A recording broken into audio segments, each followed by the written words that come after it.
오늘 전할 말씀은 구약 성경 느헤미야 7장에 있는 말씀입니다. 느헤미야 6장입니다. 6장 1절부터 읽어보겠습니다. 제가 가진 구약 성경은 페이지 733페이지입니다.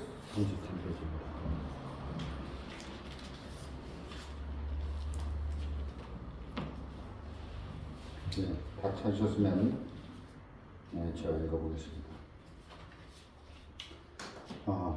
느헤미야 6장 1절입니다. 산발락과 도비야와 아라비아 사람 게셀과 그 나머지 우리의 대적이 내가 성을 건축하여 그 퇴락한 곳을 남기지 아니하였다 함을 들었는데 내가 아직 성문에 문짝을 달지 못한 때라 산발락과 게셈이 내게 보내어 이르기를 오라 우리가 오노 평지의 한 촌에서 서로 만나자 하니 실상은 나를 해코자 함이라. 내가 곧 저희에게 사자들을 보내어 이르기를 내가 이제 큰 역사를 하니 내려가지 못하겠노라. 어찌하여 역사를 떠나 정죄하게 하고 너희에게로 내려가겠느냐 하며 저희가 4번이나 이같이 내게 보내어 나는 여전히 대답하였더니 좀 띄어서 9절을 읽겠습니다. 이는 저희가 다 우리를 두렵게 하고자 하여 말하기를 저희 손이 피곤하여 역사를 정지하고 이루지 못하리라 함이라. 이제 내 손을 힘있게 하옵소서 하였노라. 또 12절부터 읽겠습니다. 깨달은즉 저는 하나님이 보내신 바가 아니라 도비야와 산발락에게 뇌물을 받고 내게 이런 예언을 함이라. 저희가 뇌물을 준 까닭은 나를 두렵게 하고 이렇게 함으로 범죄하게 하고 악한 말을 지어 나를 비방하려 함이었느니라. 내 하나님이여 도비야와 산발락과 여선지 노아다와 그 남은 선지자들을 무릇 나를 두렵게 하고 한 자들의 소위를 기억하옵소서 하였노라. 여기까지 읽었습니다.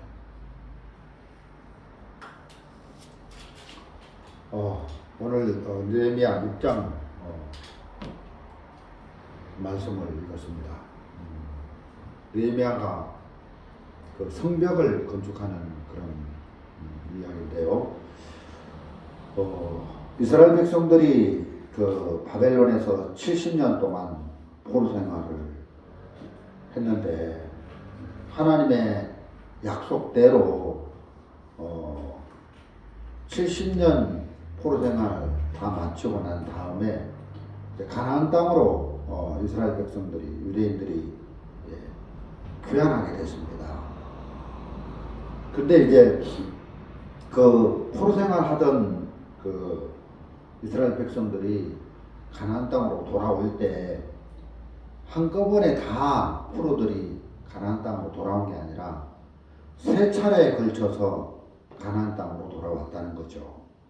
1차, 2차, 3차 이렇게 3차례에 걸쳐서 70년 포로 생활하다가 유대인들이 예루살렘 그 가나안 땅으로 돌아왔는데 첫 번째 1차 귀환 때 수룹바벨이 그 고레스 왕의 그 칙령을 받아가지고 5만 명의 그 유대인들과 같이 예루살렘으로 돌아와서 성전을 건축했습니다.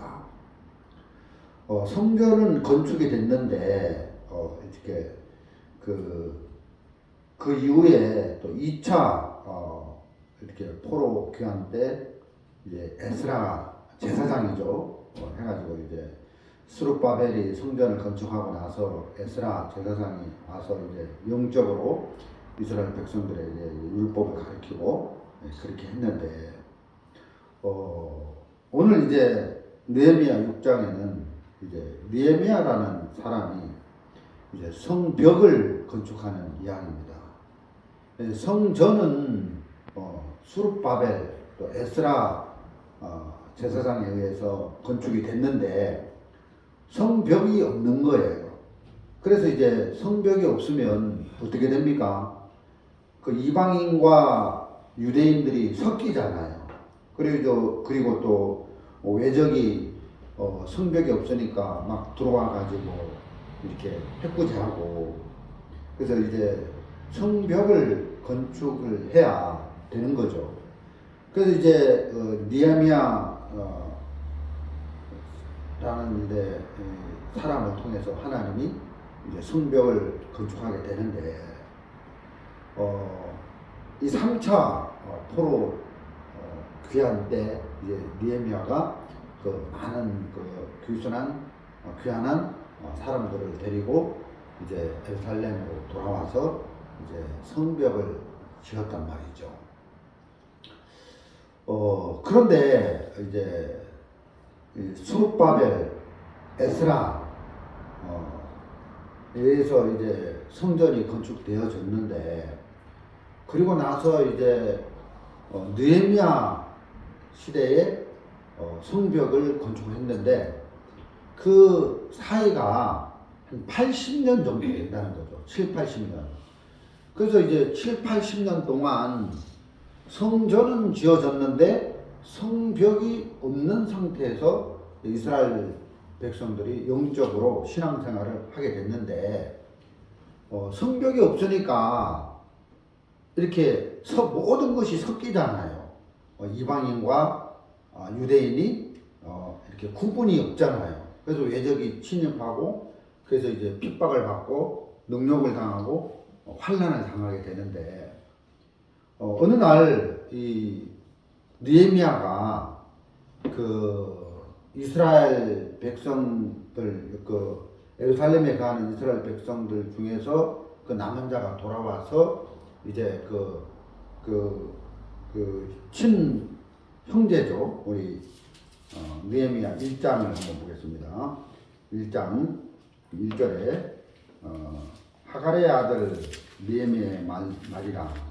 아닥사스다 왕 제20년 그스월에 내가 수상궁에 있더니 나의 한 형제 중 하나니가 두어 사람과 함께 유다에서 이르렀고, 내가 그 사로잡힘을 면하고 남아있는 사람과 예루살렘 형편을 물은즉 저희가 내게 이르되 사로잡힘을 면하고 남은 자가 그 도에서 환난을 만나고 능력을 받으며 예루살렘 성은 회파하고 성문은 소화되었다 하는지라.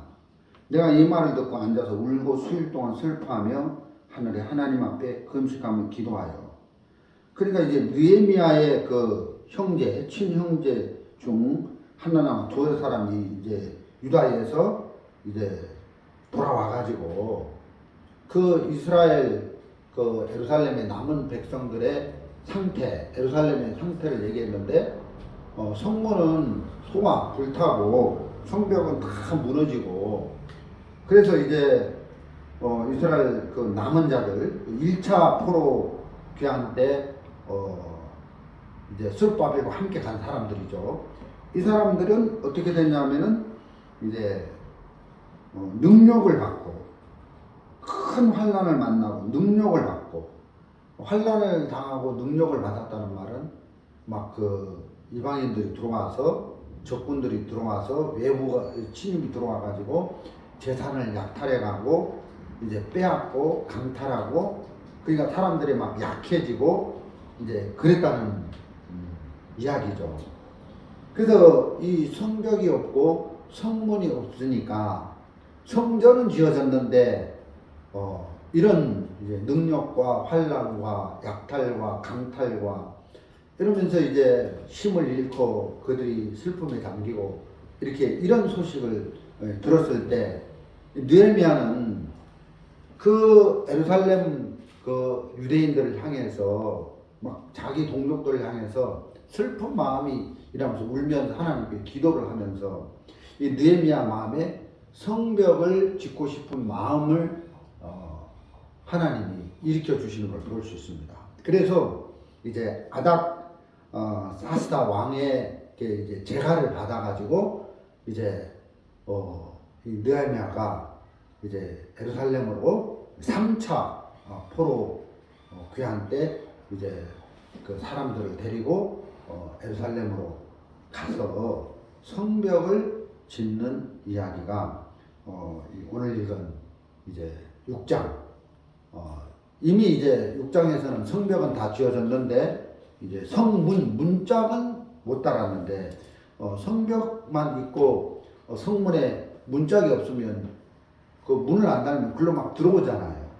그리고 문짝을 달아도 문빗장도 있고 문고리가 있어서 문을 딱 닫아놔야 이렇게 그 외부의 침입도 막고 그 안에서 이제 그 유대인들이 뭡니까 초막절도 지키고 유월절도 지키고 안식일도 지키는데 성문짝을 안 달고 문을 안 닫아 놓으면 이방인들이 막 들어와서 이렇게 이스라엘 백성들이 영적인 삶을 살지 못하도록 방해하기 때문에 이제 6장 1절에 문짝을 달아야 되는 그런 시기에 이런 말씀을 우리가 읽었습니다.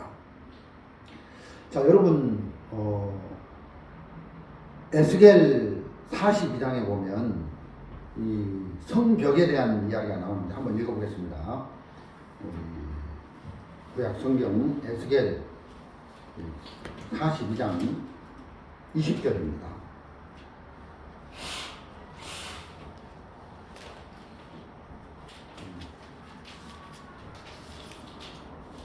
하셨으면 제가 읽어보겠습니다.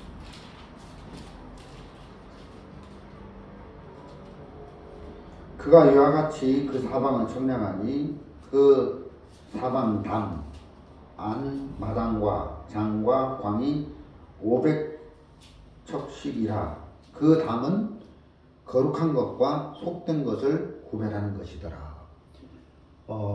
이렇게 성전 앞에도 담이 있고 또 성벽이 있는데 집을 지을 때도 담이 있잖아요. 우리가 이제 추석 연휴 때 그 화양읍에 그 읍성 그게 다 무너져 가지고 이제 보수공단 거기 관광지로 만들어 놓고 우리가 그 성벽 위에 길을 만들어 거기를 이제 거닐다가 왔는데 에스겔 42장 20절에는 그 성전 앞에 있는 담이 하는 역할을 뭐라고 했냐면 담은 거룩한 것과 속된 것을 구별하는 것이라 이렇게 쓰여져 있는 겁니다. 담, 벽. 오늘 이제 느헤미야가 이제 느헤미야 성경에는 이제 3차 때 이제 돌아와가지고 이제 무너진 담을 수축하고 성벽을 쌓고 성문을 달고 문빗장을 놓고 고리를 만들어서 이제 문을 딱 이런 내용들을 읽었는데 벽, 담 이런 것은 성경에서 영적으로 뭘 가르쳐 주냐 하면은 거룩한 것과 속된 것을 구별하는 것이라. 그래서 우리가 이제 신앙생활 할 때 예를 들면 이제 이게 우리 이야기로 말하면 구원받은 사람의 마음에도 담이 있어야 된다는 겁니다. 담, 벽, 마음에 선이 있어야 신앙생활을 할 수 있다. 구원받은 사람이 마음에 선이 없고 신앙에 담이 없으면 모든 이제 그 외부의 세력들이 들어오잖아요. 그래서 신앙생활을 제대로 할 수 없다는 거죠. 그래서 성전은 수룹바벨 총독 시대 때 이렇게 건축이 됐는데 성벽은 있지만 성전은 건축이 돼서 있지만 성벽은 없는 거예요. 그러니까 물론 이제 성전이 구심점 역할은 하지만 이제 성벽이 없으면 이제 이스라엘 백성들이 부흥이 안 되는 거예요. 절대 부흥이 안 되는 거예요. 그래서 이제 느헤미야는 이제 아닥사스다 왕의 제가를 받아가지고 예루살렘으로 와서 무슨 일을 했냐 하면은 이제 성전이 건축되고 나서 80년 후에 성벽을 쌓는 일을 했다는 거죠. 그래서 이제 우리가 오늘 읽은 성경 뒤로 가보겠습니다. 느헤미야 6장 이제 읽었는데 이제 성벽을 쌓고 성문에 문짝을 달고 문빗장과 고리를 달아서 문을 딱 닫은 외부의 침략을 막고 이제 7장으로 넘어가서 7장 1절에 보면 성이 건축됨에 성벽이죠. 성벽이 건축됨에 문짝을 달고 문지기와 노래하는 자들과 네 사람들을 세운 후에 그러니까 이제 성벽을 다 쌓고 또 문짝을 달고 난 이후에 이제 무슨 일을 했냐 하면은 문지기를 세웠다는 거예요. 그러면 성벽이 없을 때는 문지기를 세울 수가 없죠. 성벽이 없는데 어떻게 문지기를 세웁니까? 문을 지키는 성문이 없는데. 그래서 성문을 만들고 나니까 이제 문지기를 세우고 또 노래하는 자들과 네 사람들을 세운 후에 이렇게 말씀이 나오고 있다는 거예요. 그래서 이제 그 예루살렘 그 수문 광장에 그 유대인들을 다 모이게 해서 이제 그 율법을 가리키고 그래서 이제 이스라엘 백성들이 그 포로에서 귀환한 유대인들이 영적으로 부흥하는 일들을 볼 수가 있습니다. 그리고 이제 이 성벽을 건축하고 난 다음에 이제 6절에 보면 이런 말씀이 있습니다. 7장 6절 옛적에 바벨론 왕 느부갓네살에 사로잡혀 갔던 자 중에 노임을 받고 예루살렘과 유다로 돌아와 각기 본성이 이른 자 곧 하면서 쭉 나오는데 이제 계보가 족보에 있는 사람들이 이제 쭉 나오잖아요. 그래서 이제 무슨 일을 했냐 하면은 이제 유대인 진짜 아브라함의 자손인지 아닌지 도보에 기록된 걸 보면서 이제 진짜 유대인인지 아닌지 이방인인지 유대인인지 이걸 구분해 가지고 딱 선을 긋고 또 제사장 네이 지파 사람들도 이제 구분을 했는데 느헤미야 7장 54절에 보면 64절입니다. 느헤미야 7장 64절 한번 보겠습니다. 이 사람들이 보게 중에서 자기 이름을 찾아도 얻지 못한 거로 저희를 부정하게 여겨 제사장의 직분을 행치 못하게 하고 아무나 이제 제사장으로 세우는 게 아니라 족보죠. 네이 지파 아론의 네이 지파를 통해서 나온 사람들을 제사장 직분을 줘서 이제 이스라엘 백성들에게 이렇게 제사장 직분을 감당하게 했는데 이제 이 성벽을 짓고 나니까 유대인인지 아닌지 그 이름이 유대인의 족보에 있는지 아닌지 구분해서 이제 유대인들만 성벽 안에 살게 하고 나머지는 다 쫓아내고 또 아무나 제사장으로 세우는 게 아니라 네이 지파 사람 복에 있는 사람들만 이렇게 제사장 직분을 줘서 이런 거룩한 것과 거룩하지 않는 것, 속된 것과 선한 것 이런 것들을 구분하면서 이스라엘의 영적인 부흥을 일으키더라고요. 근데 이제 느헤미야가 이런 일을 할 때 방해하는 사람들이 있었는데 산발락과 도비야 이런 사람들이 이제 방해를 하는데 이렇게 느헤미야가 이제 6장 1절에 산발락과 도비야와 아라비아 사람 게셈과 그 나머지 우리 대적이 내가 성을 건축하여 그 퇴락한 곳을 남기지 아니하였다 함을 들었는데 내가 아직 성문의 문짝을 달지 못한 때라. 성벽은 다 이제 완공을 했어요. 건축 완료를 했고 이제 성문을 문짝을 달아야 할 때에 사마리아에 대적자들 있는데 산발락과 도비야와 아라비아 사람 게셈이라. 그래서 이제 이 사마리아는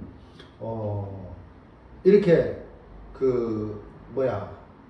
어떤 사람들이 마음에 성벽이 다 무너져 가지고 이방인들이 들어와 가지고 섞여 사는 거예요.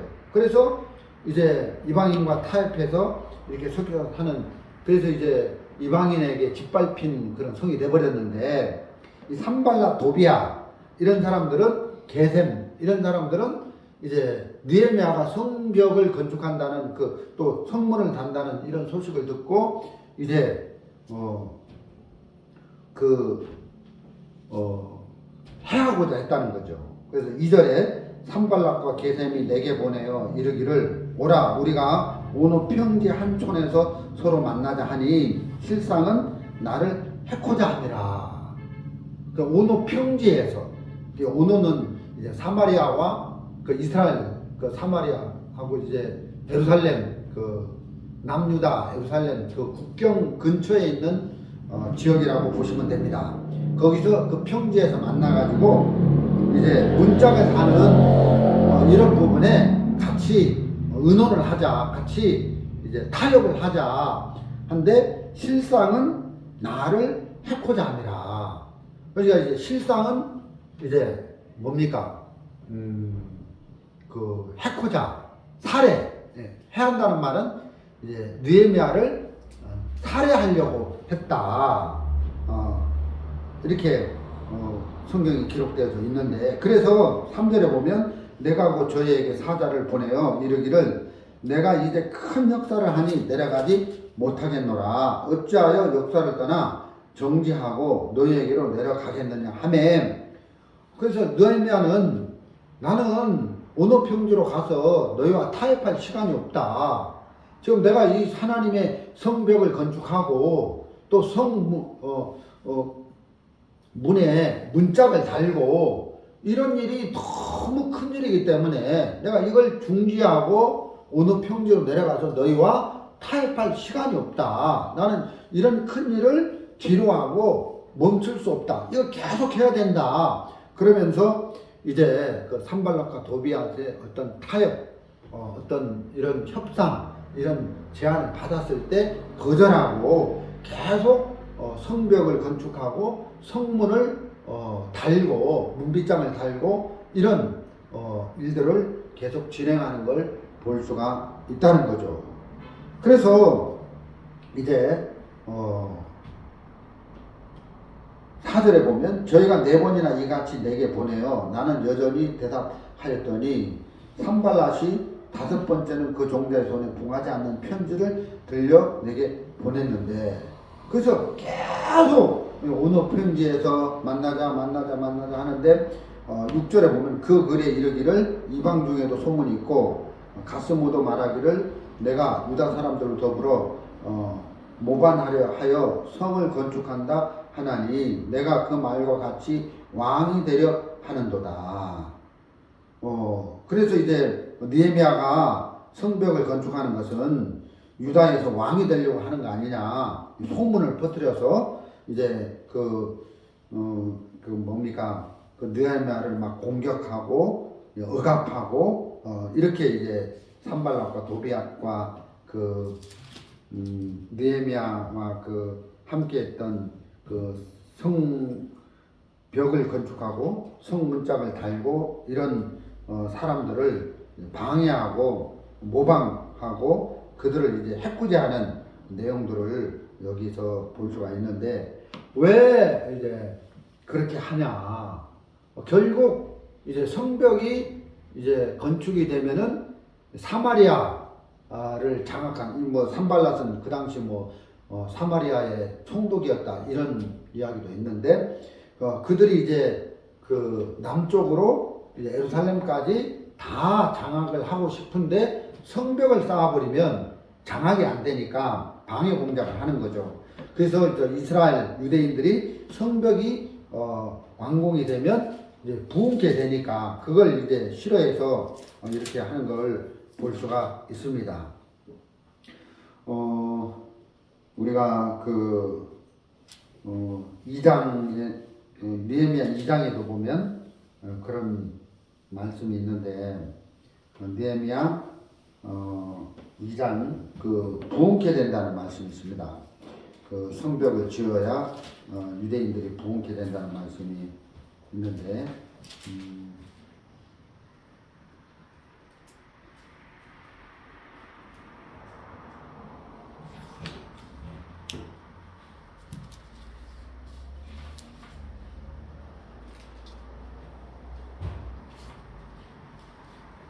잘 찾지를 못하겠네요. 6장 2장 몇 절인지 하여튼 그런 말씀이 있는데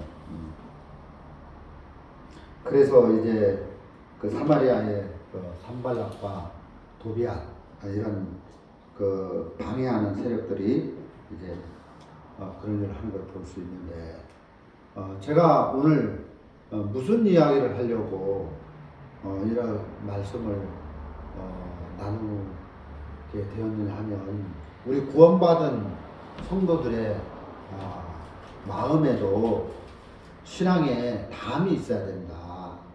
신앙에 벽이 있어야 된다. 신앙에 어떤 마음에 선이 있어야 된다. 그 선이 무너지면 신앙생활을 할 수 없다. 제가 이렇게 그런 생각을 해봤습니다. 이렇게 제가 구원받은 사람인데 이렇게 기소선을 나와서 가끔씩 어떤 생각이 드냐면 내가 구원받기 전에 술을 좀 마셨는데 좀 힘들 때 술 한 잔 마시면 안 될까? 뭐 술 한 잔 마셔도 되지. 뭐 술 한 잔 마시는 게 큰 죄인가? 뭐 술 한 잔 마셨다고 뭐 신앙이 무너지나? 하는데 이제 술 한 잔 마셨다고 뭐 신앙이 무너지는 건 아니죠. 근데 그런 작은 것을 하나씩 허락하다 보면 한 잔 마시면 두 잔 마시게 되고 두 잔 마시면 세 잔 마시게 되고 그래서 이제 술을 이제 먹게 된다는 거죠. 그래서 이제 마음에 그 작은 것을 허락했을 때 그 담이 이제 조금씩 무너지는 거예요. 한꺼번에 와장창 무너지는 게 아니라 신앙의 담이 마음의 어떤 벽이 선이 이렇게 하나씩 무너지다 보면 마귀가 역사에서 이제 그런 마음의 선을 마음의 담을 무너뜨리는 일을 하는데 그러면 나는 이제 나중에는 이제 술 미치광이가 되고 술에서 못 벗어나고 이제 그래서 이제 신앙을 할 수 없는 그 지경까지 간다는 겁니다. 뭐 이제 술 한잔 하는 게 무슨 뭐 큰 문제야 하지만 그 작은 것 하나를 마음에서 소홀히하고 받아들였을 때 그 다음 단계로 진행이 되고 그 다음 단계로 진행이 되면서 이제 심각한 마음에 오점을 남기고 그래서 이제 나중에는 어떤 신앙의 마음의 선이 다 무너져서 신앙을 할 수 없는 담이 무너지면은 이제 외적이 이방인들이 들어와서 섞이게 되니까 이제 유대인들이 이제 그 능력을 받고 환난을 받고 신앙을 제대로 할 수 없게 되는 거죠. 그런 것처럼 오늘 이 시대에 구원받은 사람들이 신앙생활을 제대로 하려면 마음에 담이 있어야 된다. 마음에 벽이 있어야 된다. 마음에 정확한 선이 있어야 된다. 그래서 어떤 선이 있어서 이제 넘어오면 안 되는 또 넘어갈 수 없는 이런 게 있어야 신앙이 유지가 되고 신앙생활을 할 수 있지. 이런 마음의 담이 없으면 신앙을 할 수 없게 된다. 구원을 받아도 신앙생활을 할 수 없게 된다는 거죠. 뭐 술뿐만 아니라 담배도 그렇습니다. 뭐 담배를 피는 것도 그렇고 뭐 담배 피는 게 무슨 큰 죄가 돼? 뭐 얼마든지 뭐 담배 펴도 되지 하고 조그만 걸 하나 이제 받아들였는데 조금씩 받아들이다 보면 담이 와르르 무너져서 담이 무너지기는 쉽지만 쌓아 올리기는 어렵거든요. 저도 하나님이 주신 우리 산에 담을 쌓아봤는데 무너지는 거는 뭐 비가 좀 와서 몇 초 만에 무너지는데 그걸 복귀해서 쌓으려면은 며칠 걸리더라고요.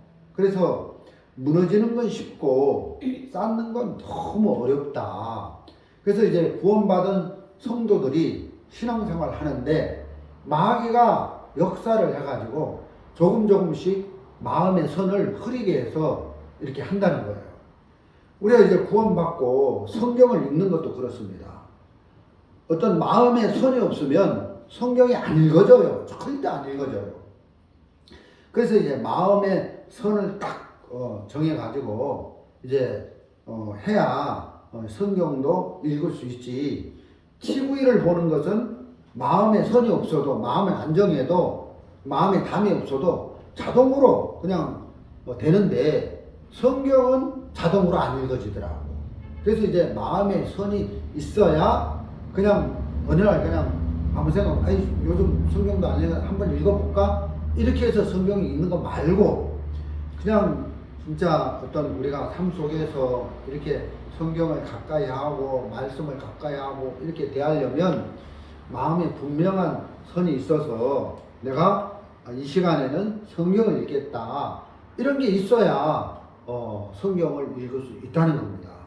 성경을 읽는 것뿐만 아니라 교회에 출석하는 것도 아이고 뭐 오늘 뭐 이렇게 비도 오고 하는데 뭐 날씨도 안 좋은데 뭐 집에서 예배 드리면 안 되나? 이렇게 마음에 어떤 담이 흐려지면 교회에 와서 예배 드리는 것도 어렵고 또 출석하는 것도 어렵고 연보도 그렇습니다. 우리가 진짜 뭐 교회에 연보하는 것도 우리가 전에 기소선에 있을 때는 그 조직이잖아요. 조직의 힘에 의해서 예를 들어서 뭐 우리 진리침례교회 성도가 5명이다. 근데 500만 원 작정해라 하고 내려오잖아요. 그러면 5명이면 한 달에 100만 원씩 해야 되겠다. 근데 한 사람이 빠지면 120만 원을 해야죠. 한 사람이. 그러니까 이런 계산이 오니까 조직의 힘에 의해서 어떻게 억지로라도 이렇게 연보를 하게 되는데 우리가 기도서에 나와서 이렇게 어떤 마음의 선이 무너지면 간섭하는 사람도 없고 조직의 힘도 없고 그냥 뭐 이렇게 느슨하게 그냥 될 대로 되라 하는 식으로 살면 연보도 못하는 거예요. 연보도 못하고 예배도 못 드리고 이렇게 되는데 그래서 이제 우리가 이제 정확하게 이제 신앙생활을 하려면 마음에 선이 있어서 넘어가서는 안 될 것, 또 넘어와서도 안 될 것 이런 것들을 구분해주는 마음의 담을 쌓아야 신앙생활을 할 수 있다. 느헤미야는 그 예루살렘에서 1차 때 포로 귀환 때 돌아갔던 자기 형제들이 다시 이제 그 바벨론으로 와서 그 왕의 술 맡은 관원장이 된 이 느헤미야 형제지간이죠. 그래서 이제 그 예루살렘 그 1차 포로 귀환 때 돌아간 그 형제들의 소식을 듣고 담이 불타고 성전 문이 소화되고 그래서 이방인들이 막 사마리아의 그 이방 그 유대인들을 대적하는 산발락과 도비아과 이런 세력들이 막 들어와서 해코지를 하고 능력을 하고 핍박을 하고 자기들을 환난 이래 넘기고 그래서 너무 고통을 받고 힘들어했다는 거죠. 그래서 성벽이 불탔다는 그 얘기를 들을 때 마음이 너무 아파서 이제 이 느헤미야가 하나님 앞에 그 은혜를 입고 성벽을 짓고 싶은 마음을 가지게 됐는데 하나님이 허락을 하셔가지고 아닥사스다 왕의 제가를 받아가지고 예루살렘으로 돌아와서 성벽을 짓고 성문을 달고 그래서 빈틈이 없이 완벽하게 짓는 걸 보았습니다. 느헤미야 6장 보면은 이제 완벽하게 이제 빈틈이 없이 이제 그 완공을 하는 걸 볼 수가 있다는 거죠. 6장 1절 이 중간 부분에 내가 성을 건축하여 그 퇴락한 곳을 남기지 아니하였다함을 들었는데 그 퇴락한 곳을 무너진 곳이죠. 성벽이 무너진 곳을 남기지 아니하였다. 그러니까 이제 퇴락한 곳을 남기지 아니하였다. 이 표현이 좀 우리가 해석하기가 좀 어려운데 예를 들면 담을 성벽을 땄는데 꼼꼼히 틈틈이, 그러니까 뭐 그 사이로 조그만 것도 들어오지 못하도록 완벽하게 지었다는 뜻이 되겠죠. 그러면 이걸 영적으로 우리 마음에다가 구원받은 이 시대 성도들의 마음에, 각 개인의 마음에 담을 쌓는 부분을 얘기할 때 그 타락한 곳을 완벽하게 쌓았다. 이 말은 어떤 외적도 어떤 그 신앙이 아닌, 신앙을 방해하는 세력들이 들어올 수 있는 그 구멍을 다 막았다는 거죠.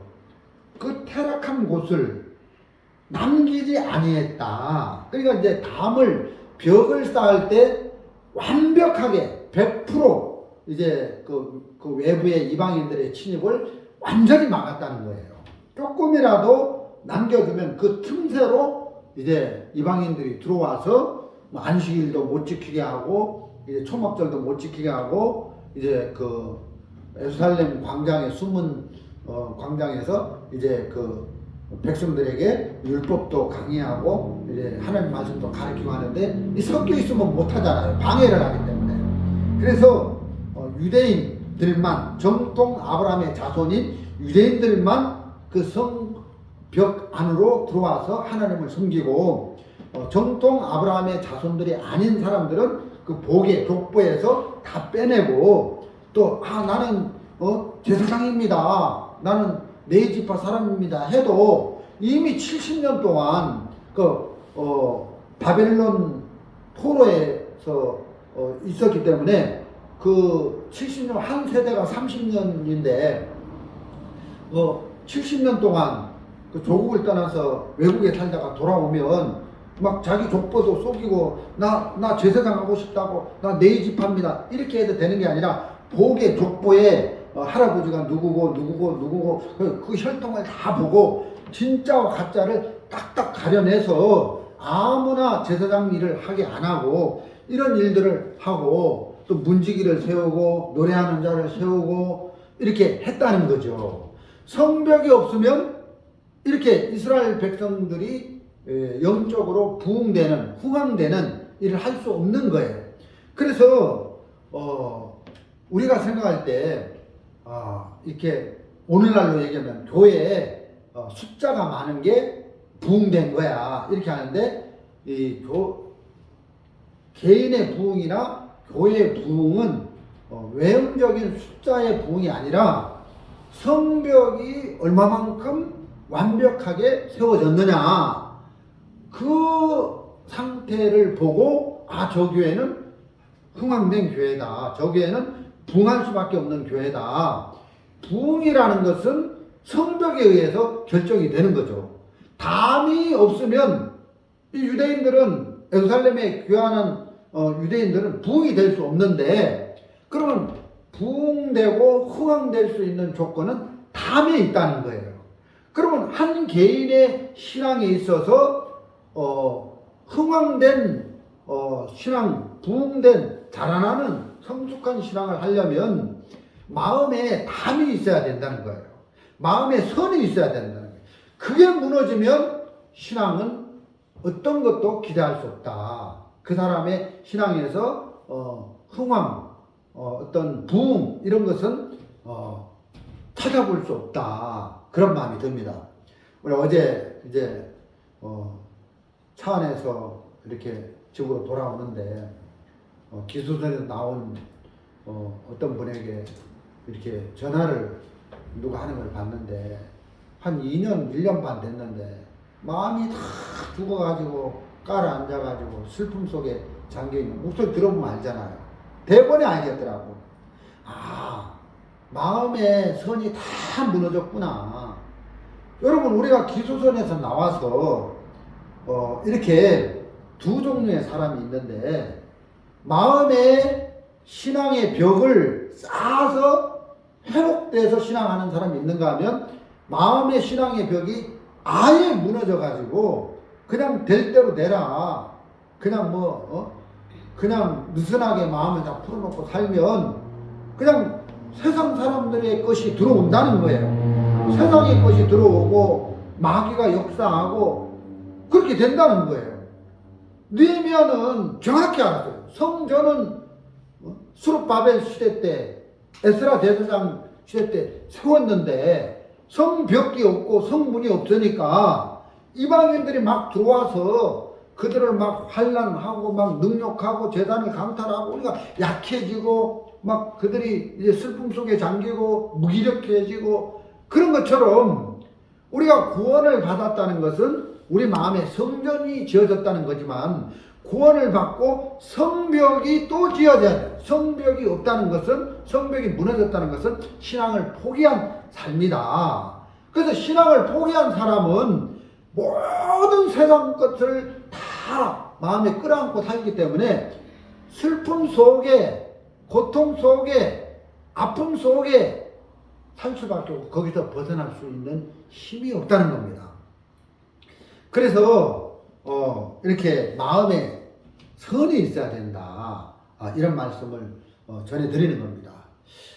그리고 이제 이렇게 구원받은 정말 거듭난 교회는 교리가 분명해야 된다는 거죠. 교리가 흐려지면 안 되는 거예요.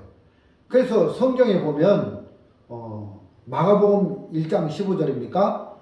회개하고 복음을 믿어라. 이제 회개에 대해서 이야기를 하는데 구원받기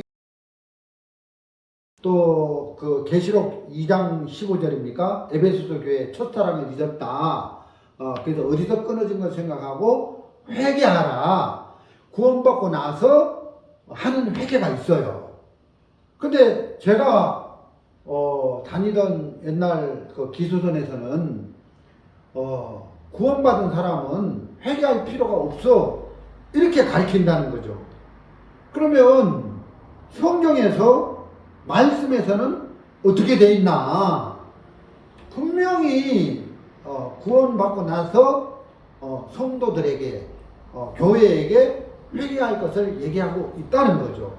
그래서 이렇게 구원받고 나서도 회개를 해야 된다. 근데 이렇게 무조건 1차적인 구원받기 전에 그 회개는 한 번 하는 거고 구원받고 나면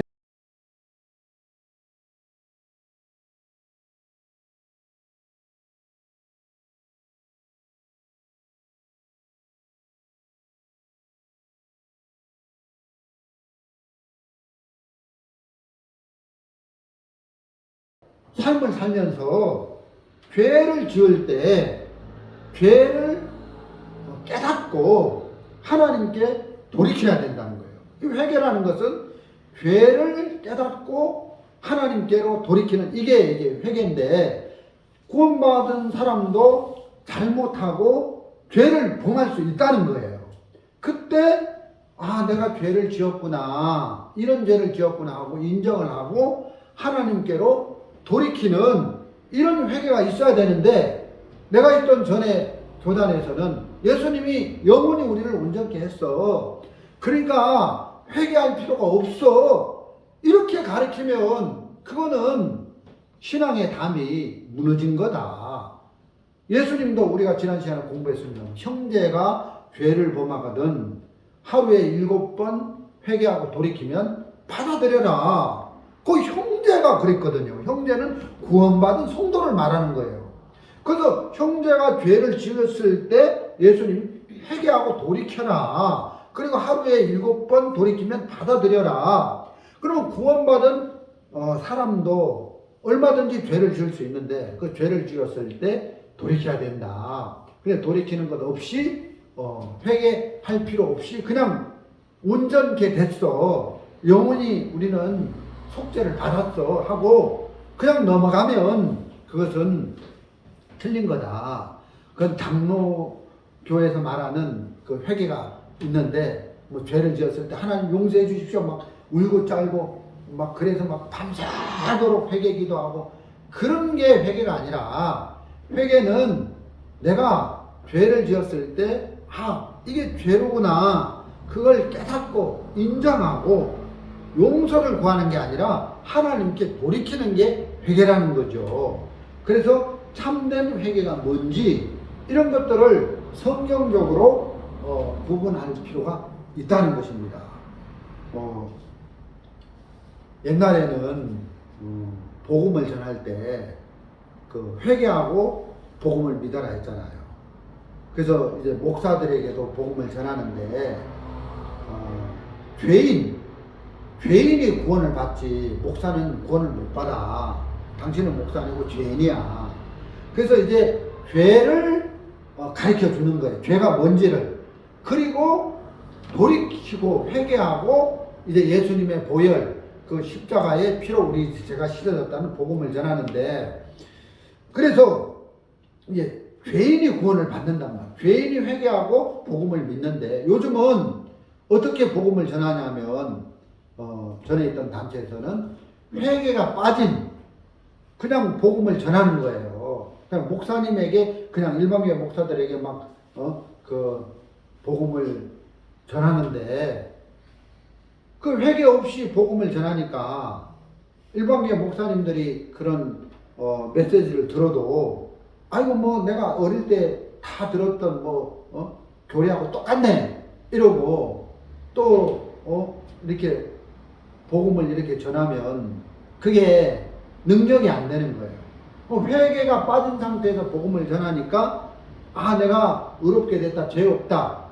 그걸만 있지 진짜 죄인이 되어서 멸망할 죄인이 되어서 돌이킨 상태에서 복음을 받아들이는 게 아니기 때문에, 구원을 받고 나서도 뭐 절에도 가고 뭐 구원을 받았다 하면서도 뭐 가톨릭에도 가고 뭐 복음이 없는 교단에도 가고 그런 현상들이 일어나는데 너무 잘못됐다. 그래서 복음을 전할 때 이렇게 회개가 빠진 복음을 전하는 이런 것은 신앙의 담이 무너진 거다. 마음의 담이 다 무너져서 그렇다. 그래서 회개하고 복음을 믿어라. 그리고 구원을 받고 나서 또 죄를 지었을 때는 회개해야 된다. 회개가 빠진 이런 복음을, 말씀을 전하는 이런 것은 성경적이지 않다. 그것은 성경에서 너무 빗나갔다. 이런 부분을 말씀을 드리는 겁니다.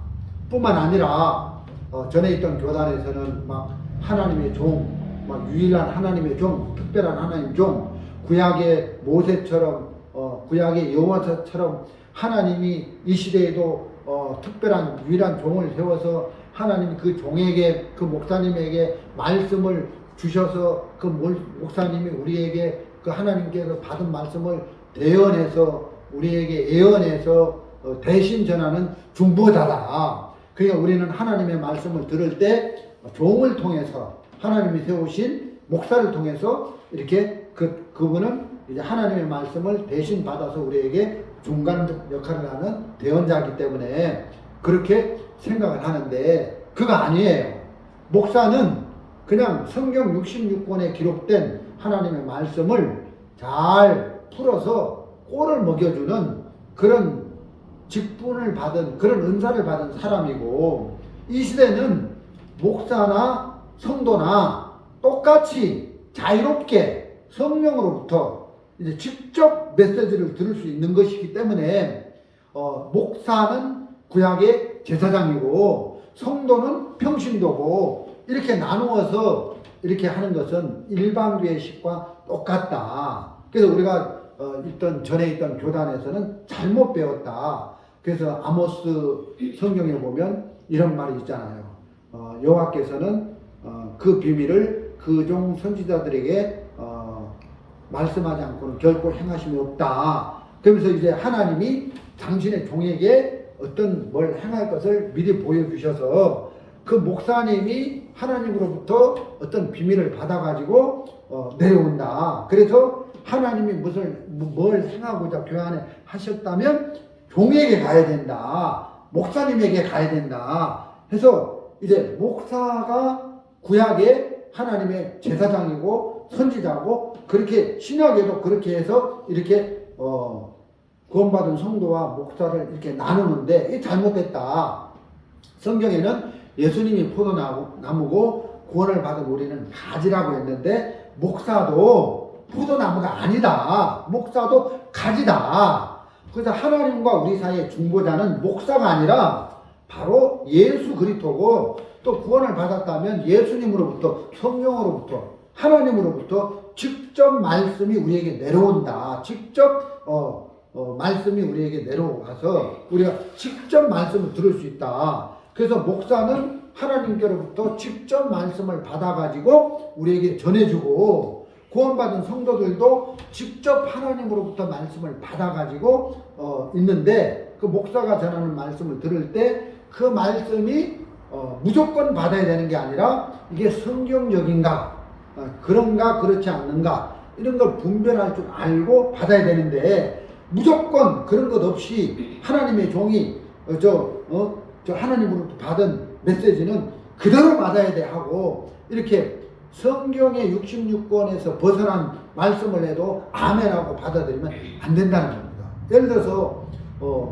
목사님이 어떤 형제가 감옥에 갔는데 형제 면회 가가지고 8월 15일 날 강북들 특사로 나올 거야 하고 이렇게 했는데 못 나왔어요.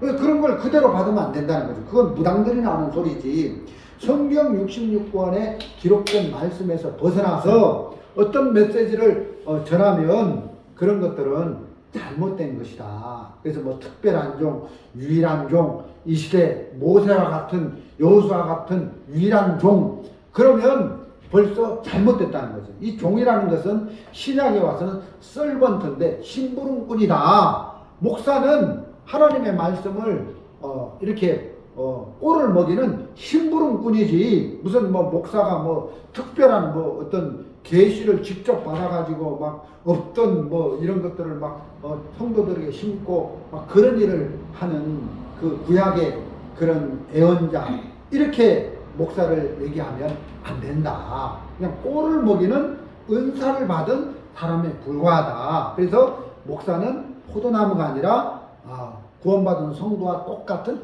가지다. 이렇게 생각을 해야지. 그래서 성경에서 빗나간 그런 부분들이 너무너무 많다는 것입니다.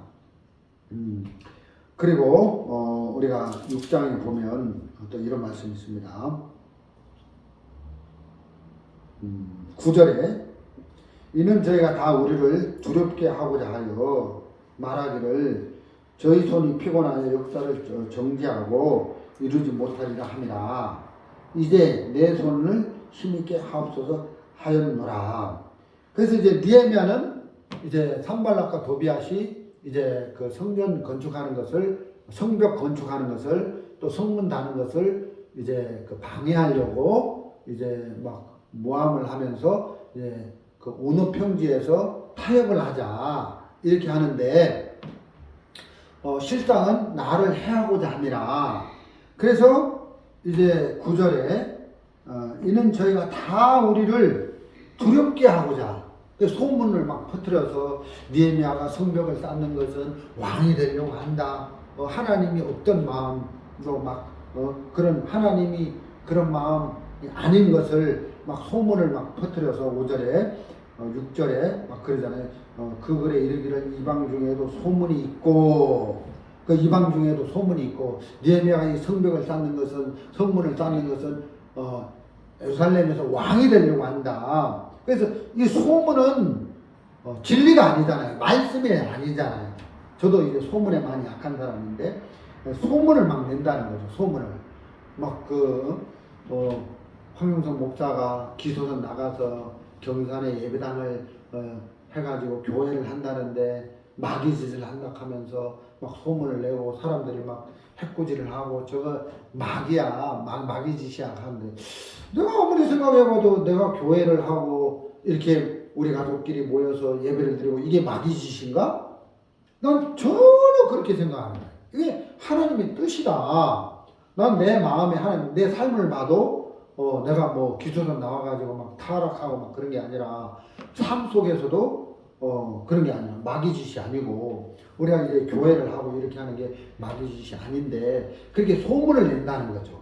마귀짓 한다고 막 소문을 내고 막 사탄에게 막 잡혀가지고 그렇게 교회를 하는데, 어떻게 이 교회를 하고 말씀을 전하고 복음을 전하고 우리가 이렇게 주를 찬송하고 이런 게 마귀짓이냐, 이게 사탄의 역사냐, 그게 말이 안 된다는. 그럼 느헤미야가 성벽을 쌓는데 산발락과 도비아시 막 소민을 내 가지고 왕이 되려고 한다. 뭐 그러면서 막 유다 사람과 더불어 모반하려 하여 사마리아를 공격하고 우리를 막 공격하고 막 막 이렇게 중상모략을 하고 막 그런다 하고 그러면서 성을 건축한다 하고 막 이렇게 하는데 그 소문이라는 거죠. 그러면서 이제 이는 저희가 다 우리를 두렵게 하고자 하여 여기 이제 두렵게 한다는 말이 나오는데 두려움이라는 말이 나오는데 두려움은 현재 두려운 게 아니에요. 앞으로 내일 모레 일을 생각하면 두렵다는 거죠. 두려움이 어떻게 해서 생기느냐? 지금 두려워서 두려운 게 아니라 예를 들어서 이렇게 있는데 내년에는 우리 아들이 여기 앉아 있을까? 내가 우리 집사람하고 진짜 하나님 맺어주신 부부인데 내년에도 같이 살 수 있을까? 몰라. 또 대판 쌓아서 우리 집사람이 이혼하고 또 가정을 깨뜨리고 나갈지 그런 거 생각 막 두렵다는 거지. 그래서 이제 내년을 생각하고 미래를 생각하고 지금 현재 두려움이 있어서 두려운 게 아니라 장차 되어질 일을 생각하면 두려움이 막 생긴다는 거죠. 근데 성경에 두려움이 어떻게 해서 생겨났는가 보니까 창세기에 보면 아담이 이제 그 동산에서 거주시는 여호와의 음성을 듣고 아담아 네가 어디 있느냐 내가 벗었으므로 두려워하여 숨었나이다. 그러니까 선악과를 따먹고 하나님에게서 멀어지면서 두려움이 왔다는 거죠. 그 전에는 선악과 따먹기 전에도 벗었는데 그 벗은 게 문제가 안 되고 두려움이 없었는데 선악과를 따먹고 하나님과 멀어지니까 그때부터 이제 두려움이 오더라는 거죠. 그럼 두려움이라는 것은 어떻게 해서 우리 마음에 형성되느냐? 하나님과 멀어지면 두려움이 있는 거예요. 근데 시편 23편 4절에 보니까 다윗이 간증하기를 내가 사망의 음침한 골짜기를 다닐지라도 해를 두려워하지 않을 것은 주께서 나와 함께 하심이라. 주께서 주의 지팡이 나를 아니하심이라. 거기 이제 해를 두려워하지 아니할 것은 주께서 다윗을 이끄시니까 주님이 다윗과 동행하시니까 다윗은 사망의 음침한 골짜기를 다녀도 두려움에 잡히지 않더라고요. 그러면 두려움이라는 것은 하나님과 멀어졌을 때 생기는 거고 하나님과 가까이 있을 때는 두려움이 우리 마음에 올 수가 없다는 거예요. 하나님과 동행하는 사람은 두려움이 오지 않는다는 거예요. 저도 살다 보면 막 두려울 때가 있어요. 내가 왜 이렇게 두렵지? 그 문제 앞에 그 문제를 하나님께 맡기면 하나님과 동행하면 그 두려움이 안 오는데 두려움이 오는 거예요. 자, 여기 14절에 보면 내 하나님이여 도비야 산벨락과 여선자 모디아 그 남은 선지자들 물은 나를 두렵게 하고자 한 자의 소리를 기억하옵소서. 여기도 이제 나를 두렵게 이 성벽을 건축하는 성문을 완공하려고 하는 이 느헤미야를 막 두렵게 한다는 거죠. 근데 여기 이제 14절에는 도비야 산발람만 그런 게 아니라 선지자, 여선지자 노아다도 같이 공모를 해가지고 그들과 착당을 해가지고 그들과 이제 타협을 해가지고 그 선지자까지도 같이 합세를 해서 그 느헤미야를 막 이렇게 방해를 하고 네가 왕이 되려고 그러는 거다. 그래서 쭉 읽어보면 이제 그런 내용들이 막 모략하는 내용들이 나오고 이러는데 대적들이 오는데 내가 이제 그 성전에 들어가서 골방에 숨어라 막 그러잖아요 사람들이. 그때 이제 느헤미야는 내가 뭔데 뭐 죽으면 죽지 내가 뭐 높은 사람도 아닌데 그러면서 담대하게 쉬지 않고 계속 이제 성벽을 건축해서 52일 만에 느헤미야가 멈추지 않고 계속 어떤 방해 공작에도 불구하고 성벽을 50일 만에 건축하고 7장에 와서 이제 부흥의 역사가 일어나고 이런 걸 볼 수가 있는데, 계속 이제 두려움을 넣어서 이제 네가 그러니까 이제 그 외적의 침입이 무서워서 성전 골방에 숨었잖아. 근데 무슨 네가 성벽을 걷는다. 그래서 그걸 죄로 볼모를 삼아서 느헤미야의 마음을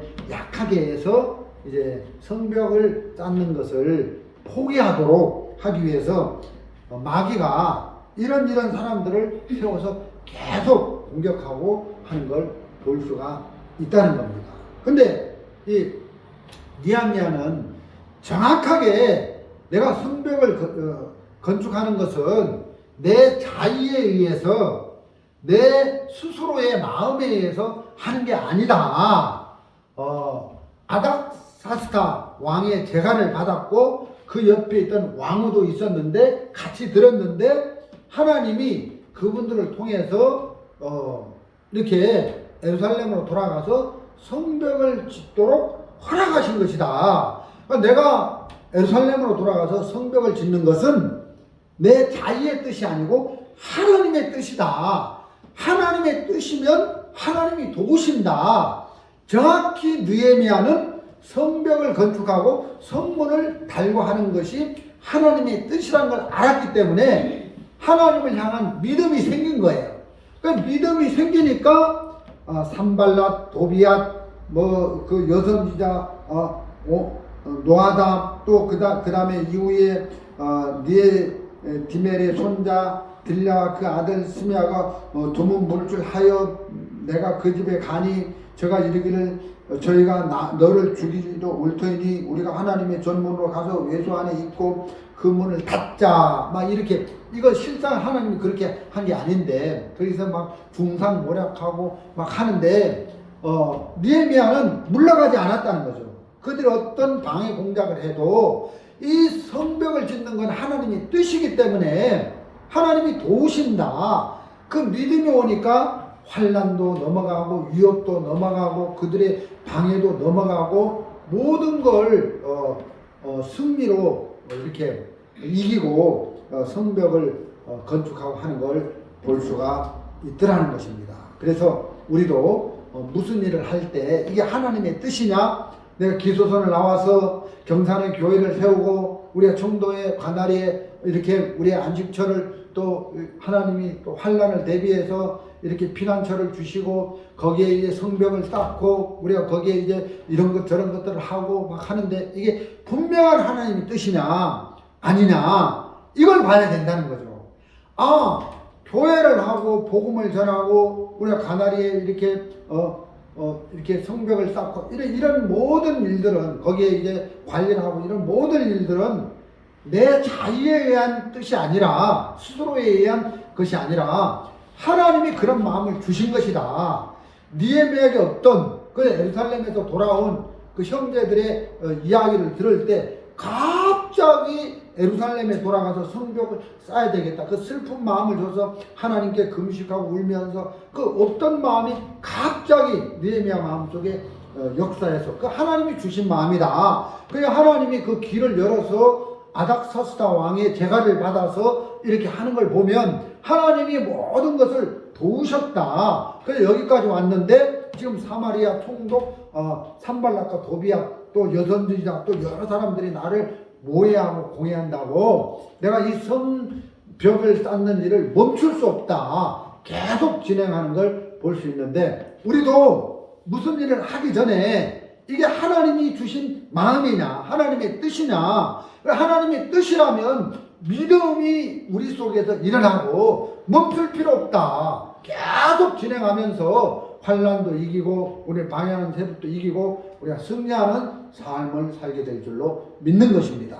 그래서 많은 사람들이 기도선을 나와서 신앙을 포기하고 담을 헐어버리기 때문에 이렇게 아무것도 할 수 없는 나약한 사람으로 전락해서 슬픔 속에 빠지는 걸 보는데 우리가 신앙을 제대로 하려면 마음에 선이 있어야 된다. 그래서 신앙을 방해하는 거짓된 교리들을 다 다 물리치고 성경과 다른 그런 메시지를 다 끊고 성경 66권에 기록된 하나님이 우리에게 말씀한 거기서 벗어난 그 어떤 것도 우리 마음에 받아들이고 해서는 안 된다. 그래서 마음의 신앙의 담을 성경에 기록된 말씀으로 세워야지. 그게 안 되면 안 된다. 기도선에 있는데 우리가 어제 나온 목사님들 몇 분 만났는데 진짜 마음 아프겠더라고. 아들은 거기 들어있고 아버지는 나오고 딸은 결혼해서 거기 있고 동생은 거기 목사고 형님은 나오고. 그래서 내가 그런 얘기를 했거든요.